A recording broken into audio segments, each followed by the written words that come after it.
नमस्ते, मैं चंद्रशेखर आप सभी को मैं अपने चैनल डिलीजेंट एकेडमी में स्वागत करता हूं। हम लोग बिहार एसएससी के लिए एक मैथ का सीरीज स्टार्ट किए थे, जिसमें हम लोग प्रत्येक दिन बिहार एसएससी में आए मैथ का प्रीवियस क्वेश्चन और उस पर आधारित मैथ का क्वेश्चन कर रहे हैं। चलिए आज उस सीरीज में हम लोग आगे की तरफ चलते हैं। इससे पहले अगर आप मेरे चैनल पर नए हों तो चैनल को सब्सक्राइब कर लें और बेल आइकन को प्रेस करना बिल्कुल ना भूलें, ताकि आपको सबसे पहले लेटेस्ट नोटिफिकेशन मिलता रहे। चलिए अब हम लोग क्वेश्चन की तरफ चलते हैं। हमारा क्वेश्चन क्या दिया हुआ है? हमारा क्वेश्चन है सीमा 8.5% वार्षिक साधारण ब्याज अदा करने वाले खाते में 17,650 रुपये का निवेश करती है, तो 5 वर्ष बाद उसे कितनी धनराशि मिलेगी? हमसे पूछ के रहे 5 वर्ष बाद का अमाउंट पूछ रहे हैं।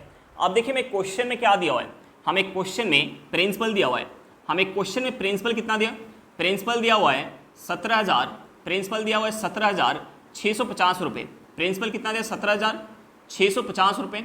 और हमें क्वेश्चन में क्या दिया? हमें क्वेश्चन में रेट ऑफ इंटरेस्ट दिया हुआ है। हमें रेट ऑफ इंटरेस्ट कितना दिया? 8.5% वार्षिक। और हमें क्वेश्चन में क्या दिया? हमें क्वेश्चन में टाइम दिया हुआ है। हमें टाइम कितना दिया? हमें टाइम दिया 5 वर्ष का। हमें टाइम कितना दिया? हमें टाइम दिया हुआ है 5 वर्ष का। और हमसे पूछ क्या रहे? हमसे पूछ रहे हैं अमाउंट। हमसे पूछ क्या रहे? हमसे पूछ रहे हैं अमाउंट। और यहाँ जो ब्याज काउंट हो रहा है साधारण ब्याज की दर से ब्याज काउंट हो रहा है। तो देखिए जब ब्याज साधारण ब्याज की दर से काउंट होता है तो हमें प्रत्येक साल ब्याज क्या मिलता है? बराबर मिलता है। यानी पहले साल अगर हमें प्रिंसिपल का 8.5% ब्याज मिलेगा तो दूसरे साल भी हमें प्रिंसिपल का 8.5% ही ब्याज मिलेगा। तो देखिए 5 वर्ष में 8.5% की दर से टोटल जो है एसआई कितना मिल जाएगा? टोटल ब्याज कितना मिल जाएगा? टोटल जो है ब्याज मिल जाएगा 8.5% गुने 5। अब देखिए हम यहाँ अगर 5 से गुना करेंगे तो ये हमारा कितना हो जाएगा? ये हमारा हो जाएगा 42.5%। यानी टोटल ब्याज कितना मिल जाएगा? 42.5%। और हमसे पूछ कर अमाउंट पूछ रहे हैं। अब देखिए मैं क्वेश्चन में प्रिंसिपल दिया हुआ है और प्रिंसिपल अपने आप में क्या होता है? 100% होता है। प्रिंसिपल अपने आप में क्या होता है? 100% होता है। और हमें क्वेश्चन में प्रिंसिपल दिया हुआ है। हमें प्रिंसिपल कितना दिया? हमें प्रिंसिपल दिया हुआ है 17,650 रुपया। 100% का वैल्यू हमें क्वेश्चन में 17,650 रुपया दिया हुआ है। और हमसे पूछ क्या रहे? हमसे पूछ रहे अमाउंट। तो देखिए हमें अमाउंट कैसे निकालते हैं? अमाउंट निकालने के लिए हम प्रिंसिपल में एसआई को ऐड करते हैं तो हमारा क्या निकल के आता है? अमाउंट निकल के आता है। तो देखिए 100% में अगर हम 42.5% ऐड करेंगे तो हमारा क्या निकल के आ जाएगा? अमाउंट निकल के आ जाएगा। अमाउंट कितना हो जाएगा?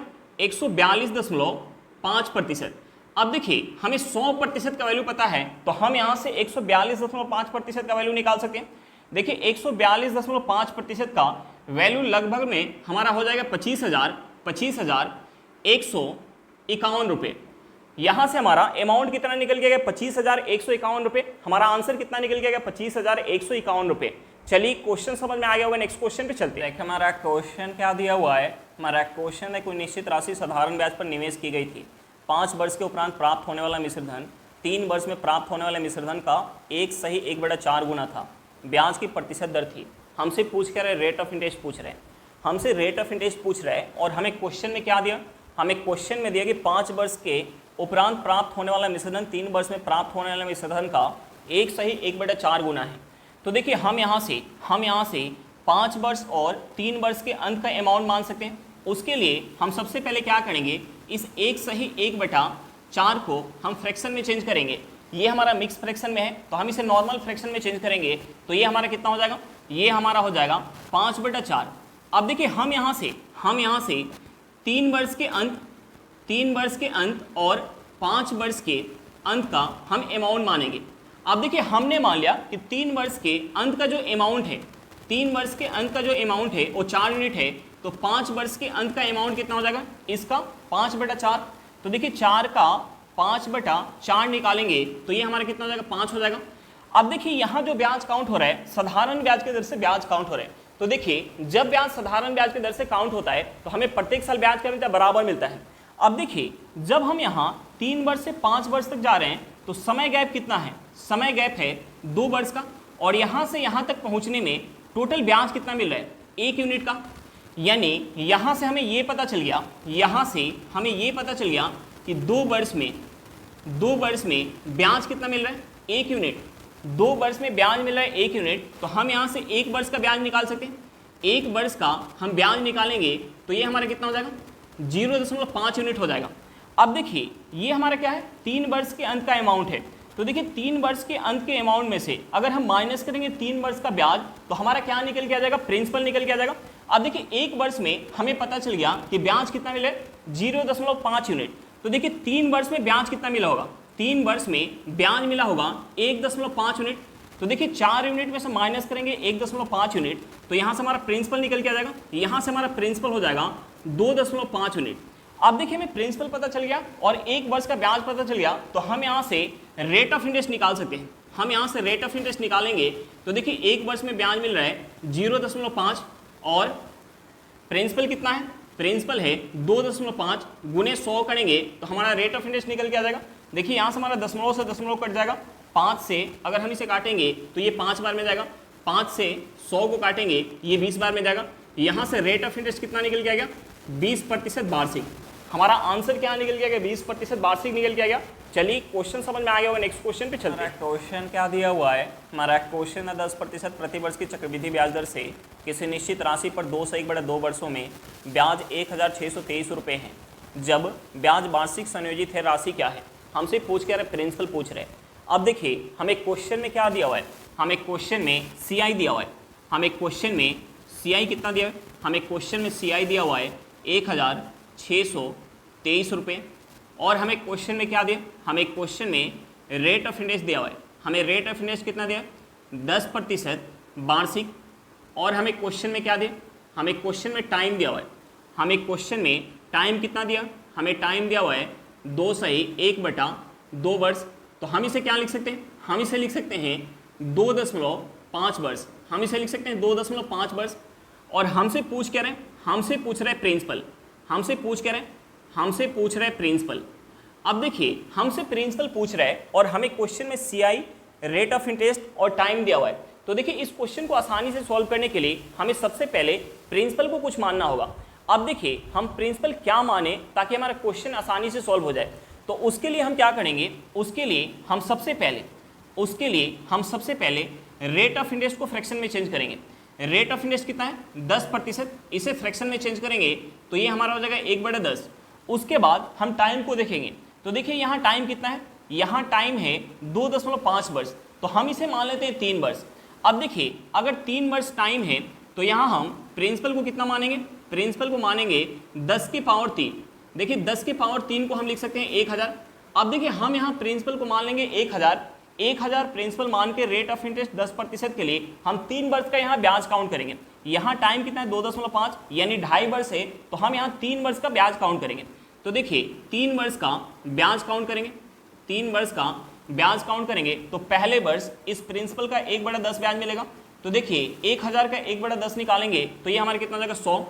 दूसरे वर्ष प्रिंसिपल पे कितना ब्याज मिलेगा 100। तीसरे वर्ष भी प्रिंसिपल पे 100 ब्याज मिलेगा। लेकिन यहाँ जो ब्याज काउंट हो रहा है चक्रवृद्धि ब्याज के दर से ब्याज काउंट हो रहा है।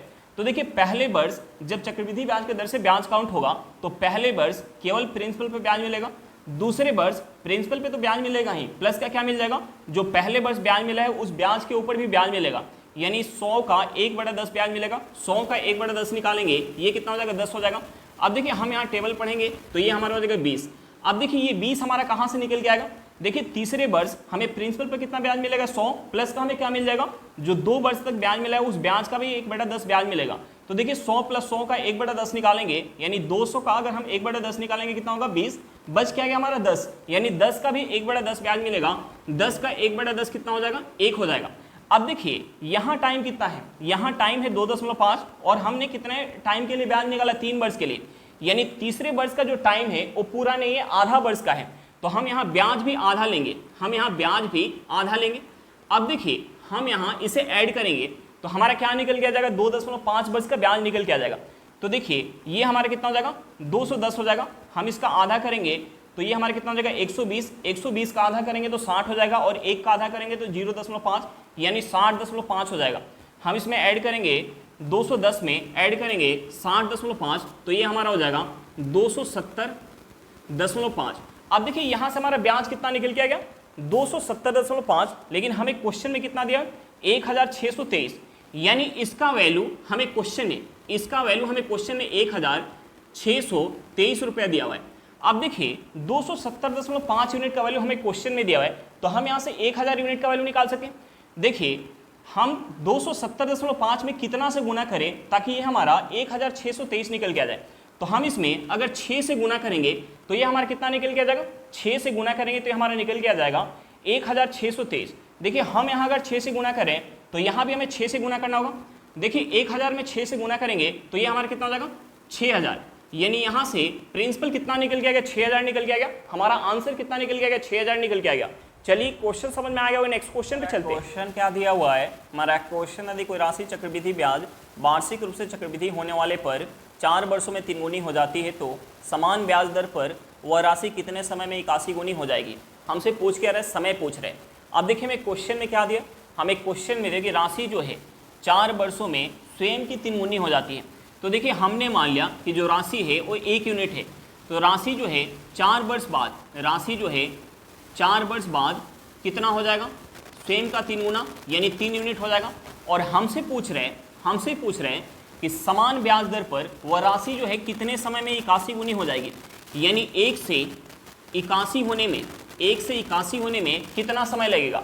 यहाँ जो ब्याज काउंट हो रहा है, चक्रवृद्धि ब्याज की दर से ब्याज काउंट हो रहा है। तो देखिए 1 से 3 होने में 4 वर्ष का समय लग रहा है।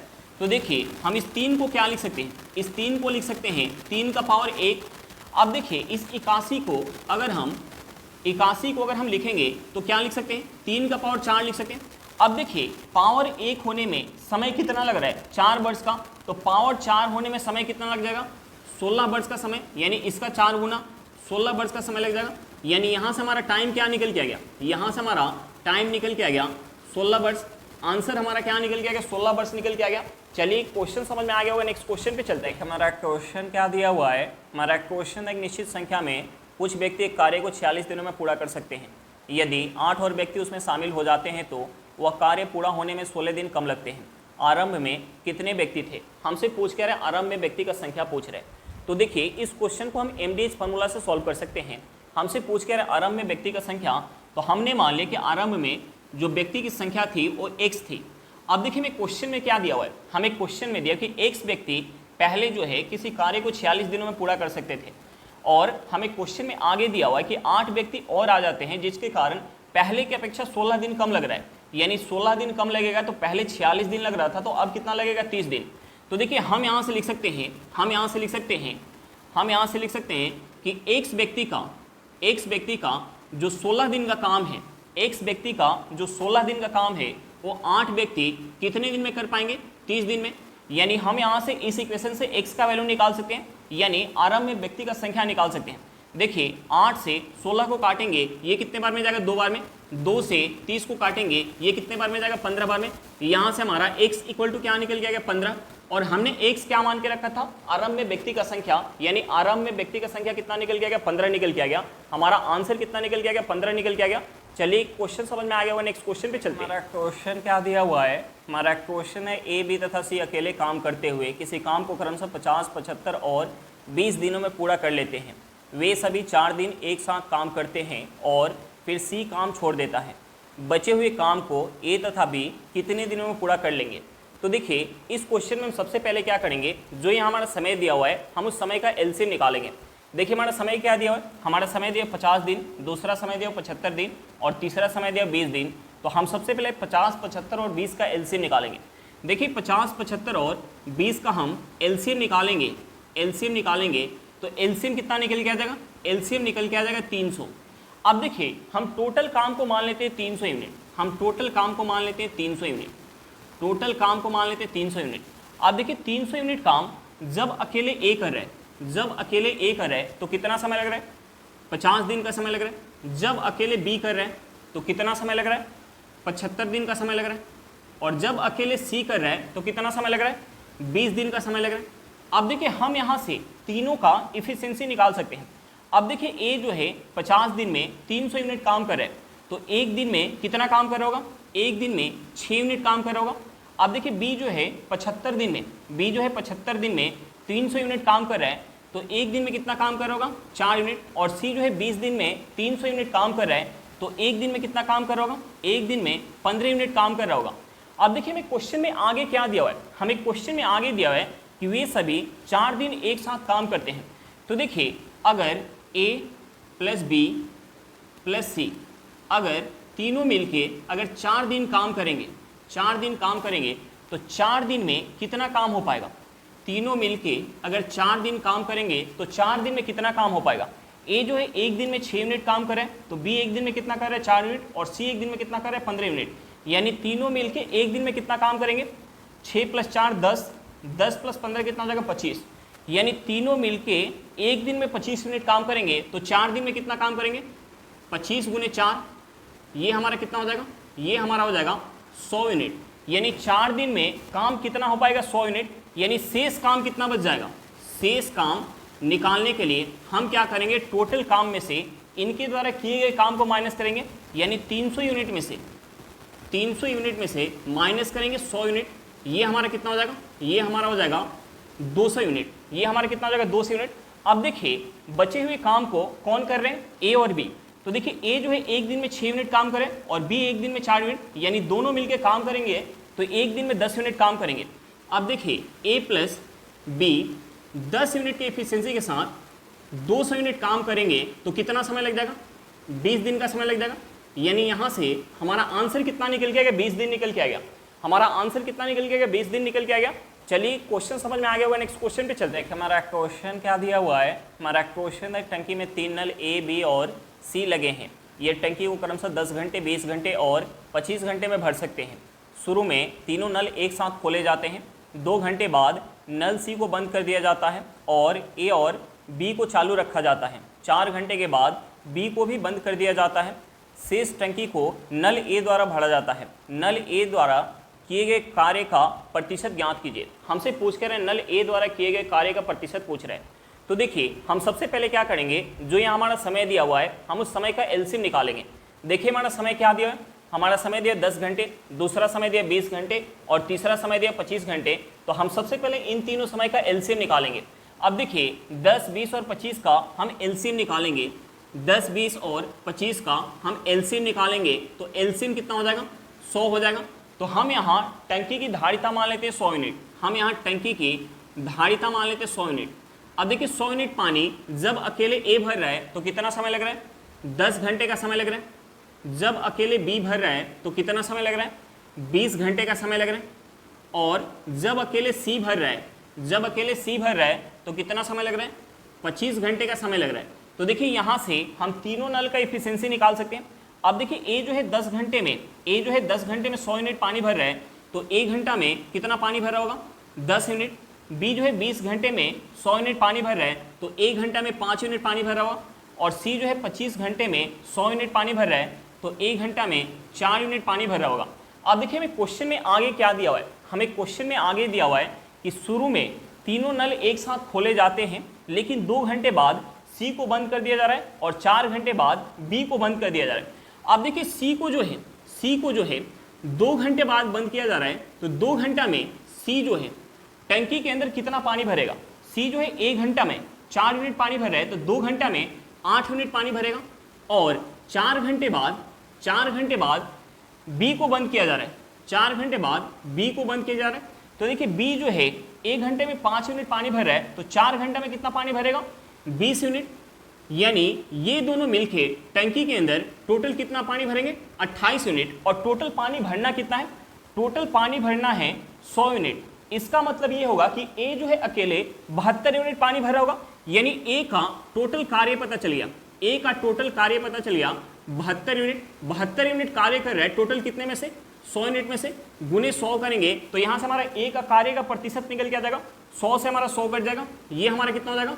72%। यानी ए के कार्य का प्रतिशत कितना निकल गया? 72%। हमारा आंसर कितना निकल गया? 72% निकल के आ गया। चलिए क्वेश्चन समझ में आ गया हुआ, नेक्स्ट क्वेश्चन पे चलते हैं। हमारा क्वेश्चन क्या दिया हुआ है? हमारा क्वेश्चन है 2 नल ए और बी एक हौज को क्रमशः 8 घंटे और 12 घंटे में भर सकते हैं। यदि पहला नल 8 बजे खोला गया और दूसरा नल 1 घंटे बाद खोला गया तो कितने घंटे में हौज पूरा भर जाएगा? तो देखिए हम सबसे पहले क्या करेंगे, इस क्वेश्चन में जो हमारा समय दिया हुआ है हम उस समय का एलसीएम निकालेंगे। देखिए हमारा समय क्या दिया? हमारा समय दिया 8 घंटे, दूसरा समय क्या दिया? 12 घंटे। तो हम सबसे पहले इन दोनों समय का एलसीएम निकालेंगे। सबसे पहले इन दोनों समय का एलसीएम निकालेंगे। देखिए 8 और 12 का हम एलसीएम निकालेंगे तो एलसीएम कितना हो जाएगा, एलसीएम हो जाएगा 24। अब देखिए हम हौज की धारिता मान लेते 24 यूनिट, हौज की हम धारिता मान लेते 24 यूनिट। अब देखिए 24 यूनिट पानी जब ए भर रहा है, 24 यूनिट पानी जब ए भर रहा है तो कितना समय लग रहा है, 8 घंटे का समय लग रहा है। और 24 यूनिट पानी जब अकेले बी भर रहा है, जब अकेले बी भर रहा है तो कितना समय लग रहा है, 12 घंटे का समय लग रहा है। अब देखिए हम यहाँ से दोनों का इफिशियंसी निकाल सकते हैं। देखिए ए जो है 8 घंटे में 24 यूनिट पानी भर रहा है तो 1 घंटे में कितना भरा होगा, 3 यूनिट। और बी जो है 12 घंटे में 24 यूनिट पानी भर रहा है तो 1 घंटे में 2 यूनिट पानी भरा होगा। अब देखिए यहाँ से दोनों का इफिशियंसी निकल के आ गया और हमें क्वेश्चन में दिया कि पहले जो है पहला नल यानी ए को 8 बजे खोला जा रहा है और दूसरा यानी बी को 1 घंटे बाद, यानी ए को जो है 1 घंटा पहले खोला जा रहा है। तो देखिए ए जो है 1 घंटा में कितना पानी भर रहा है, 3 यूनिट, यानी ए को 1 घंटा पहले खोला जाएगा तो पहले जो है हौज के अंदर 3 यूनिट पानी भर देगा। और टोटल पानी भरना कितना है, टोटल पानी भरना 24 यूनिट, जिसमें से ए जो है 3 यूनिट पानी भर देगा, यानी शेष कितना बच जाएगा, शेष बच जाएगा 21 यूनिट। अब देखिए 21 यूनिट पानी 1 घंटे बाद बी को भी खोल दिया जाएगा, यानी 21 यूनिट पानी दोनों मिलके ए और बी मिलके भरेंगे। तो देखिए दोनों मिलके भरेंगे तो ए जो है 1 घंटे में, ए जो है 1 घंटे में 3 यूनिट पानी भरेगा तो बी 1 घंटे में 2 यूनिट, यानी दोनों मिलके 1 घंटे में 5 यूनिट पानी भरेंगे। तो 21 यूनिट पानी भरने में टोटल समय कितना लग जाएगा, 21 यूनिट पानी भरने में टोटल समय कितना लग जाएगा, 21 यूनिट पानी भरने में 5 यूनिट की एफिशिएंसी के साथ टोटल समय कितना लग जाएगा। हम इसे अगर 5 से काटेंगे तो ये हमारा 5 से पूरा नहीं कटेगा, तो हम इसे फ्रैक्शन में चेंज कर लेते हैं। हम इसे फ्रैक्शन में, मिक्स फ्रैक्शन में चेंज करेंगे तो ये हमारा हो जाएगा, ये हमारा हो जाएगा 4 सही 1/5। अब देखिए 4 सही 1/5 को हम क्या लिख सकते हैं, 1/5 घंटा को अगर हम मिनट में चेंज करेंगे तो ये हमारा कितना हो जाएगा, मिनट में चेंज करने के लिए हमें 60 से गुना करना होगा। तो 60 जो है 5 से कितने बार में जाएगा, 12 बार में, यानी यहाँ से हमारा हो जाएगा 4 घंटा 12 मिनट, 4 घंटा 12 मिनट। यानी हौज को पूरा भरने में कितना समय लगेगा, 1 घंटा पहले जो है ए को खोला गया था, यानी टोटल समय हमारा कितना हो जाएगा, कुल समय हमारा कितना हो जाएगा, कुल समय हमारा हो जाएगा 5 घंटा 12 मिनट। आंसर कितना निकल के आ गया, आंसर निकल के आ गया 5 घंटा 12 मिनट में हौज जो है पूरी तरीका से भर जाएगा। चलिए क्वेश्चन समझ में आ गया होगा, नेक्स्ट क्वेश्चन पे चलते हैं। क्या दिया हुआ है हमारा क्वेश्चन है, कोई कार 40 किलोमीटर पर घंटा की चाल से 48 किलोमीटर की दूरी और 65 किलोमीटर पर घंटा की चाल से 52 किलोमीटर की दूरी तय करती है। कुल दूरी तय करने में कार की औसत चाल ज्ञात करें। हमसे पूछ कर रहे एवरेज स्पीड। तो देखिए मैं एवरेज स्पीड कैसे निकालते हैं, एवरेज स्पीड निकालने के लिए हम कुल दूरी में कुल समय से भाग देते तो हमारा एवरेज स्पीड निकल के आ जाता है। अब देखिए हम यहाँ एवरेज स्पीड निकालेंगे तो देखिए कुल दूरी क्या हो जाएगा, पहले जो है 48 किलोमीटर की दूरी चल रही है, पहले 48 किलोमीटर की, उसके बाद 52 किलोमीटर की दूरी चल रही है। अब देखिए यहाँ कुल समय क्या हो जाएगा, 48 किलोमीटर की दूरी 40 किलोमीटर पर घंटा की स्पीड से, यानी यहाँ समय लग जाएगा, यहाँ समय लग जाएगा 48/40 घंटा प्लस 65 किलोमीटर पर घंटा की स्पीड से 52 किलोमीटर की दूरी, यानी यहाँ समय लग जाएगा 52/65। अब देखिए हम यहाँ से इसे अगर काटेंगे, इसे अगर 8 से काट ले तो ये हमारा 8 से जाएगा 6 बार में और ये 8 से जाएगा 5 बार में। इसे अगर हम काट ले 13 से तो ये 13 से जाएगा 4 बार में और ये 13 से जाएगा 5 बार में। तो देखिए यहाँ से हमारा क्या हो जाएगा, हम इसे ऐड करेंगे तो ये हमारा हो जाएगा 100 किलोमीटर, ये हमारा हो जाएगा 100 किलोमीटर और इसे ऐड करेंगे तो ये हमारा हो जाएगा 6 + 4 10, 10/5। 10/5 को हम क्या लिख सकते हैं, 10/5 घंटा, यानी यहाँ से हमारा हो जाएगा 100 किलोमीटर बटा 2 घंटा, यानी यहाँ से एवरेज स्पीड निकल के आ जाएगा 50 किलोमीटर पर घंटा।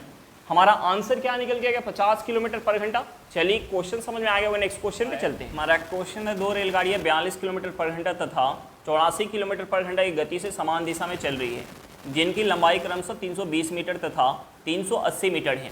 तेज गति वाली रेलगाड़ी धीमी गति वाली रेलगाड़ी को पार करने में कितना समय लेगी। हमसे पूछ क्या रहा है कि तेज चलने वाली रेलगाड़ी धीमी चलने वाली रेलगाड़ी को पार करेगी तो पार करने में कितना समय लगेगा। तो देखिए एक हमारा कंसेप्ट होता है कि जब कोई रेलगाड़ी किसी प्लेटफॉर्म को या किसी पुल को या किसी दूसरे रेलगाड़ी को पार करती है तो उस केस में रेलगाड़ी अपनी लंबाई प्लस की जिसे पार करती है उसकी लंबाई के बराबर दूरी चलती है।